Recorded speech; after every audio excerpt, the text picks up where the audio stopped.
جو لوگ اس بات کو پسند کرتے ہیں کہ مومنوں میں بے حیائی یعنی تہمت بدکاری کی خبر پھیلے، ان کو دنیا اور آخرت میں دکھ دینے والا عذاب ہوگا، اور اللہ جانتا ہے اور تم نہیں جانتے۔ اور اگر تم پر اللہ کا فضل اور اس کی رحمت نہ ہوتی تو کیا کچھ نہ ہوتا، مگر وہ کریم ہے،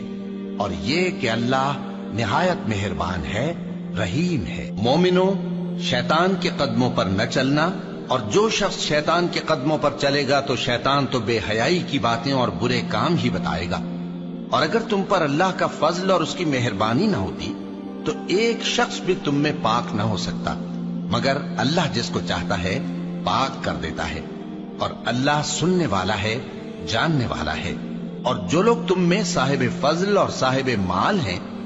وہ اس بات کی قسم نہ کھائیں کہ رشتہ داروں اور محتاجوں اور وطن چھوڑ جانے والوں کو کچھ نہیں دیں گے، اور ان کو چاہیے کہ معاف کر دیں اور درگزر کریں۔ کیا تم پسند نہیں کرتے کہ اللہ تم کو بخش دے؟ اور اللہ تو بخشنے والا ہے، مہربان ہے۔ جو لوگ پرہیزگار اور برے کاموں سے بے خبر اور ایماندار عورتوں پر بدکاری کی تہمت لگاتے ہیں، ان پر دنیا اور آخرت دونوں میں لعنت ہے، اور ان کو سخت عذاب ہوگا، یعنی قیامت کے روز، جس دن ان کی زبانیں اور ہاتھ اور پاؤں سب ان کے کاموں کی گواہی دیں گے۔ اس دن اللہ ان کو ان کے اعمال کا پورا پورا اور ٹھیک ٹھیک بدلہ دے گا، اور ان کو معلوم ہو جائے گا کہ اللہ برحق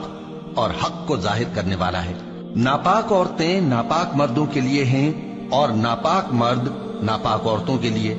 اور پاک عورتیں پاک مردوں کے لیے ہیں، اور پاک مرد پاک عورتوں کے لیے۔ یہ پاک لوگ ان جھوٹوں کی باتوں سے بری ہیں،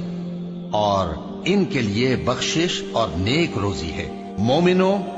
اپنے گھروں کے سوا دوسرے لوگوں کے گھروں میں گھر والوں سے اجازت لیے اور ان کو سلام کیے بغیر داخل نہ ہوا کرو، یہ تمہارے حق میں بہتر ہے، اور ہم یہ نصیحت اس لیے کرتے ہیں کہ شاید تم یاد رکھو۔ پھر اگر تم گھر میں کسی کو موجود نہ پاؤ تو جب تک تم کو اجازت نہ دی جائے اس میں مت داخل ہو، اور اگر یہ کہا جائے کہ اس وقت لوٹ جاؤ تو لوٹ جایا کرو، یہ تمہارے لیے بڑی پاکیزگی کی بات ہے، اور جو کام تم کرتے ہو اللہ سب جانتا ہے۔ ہاں،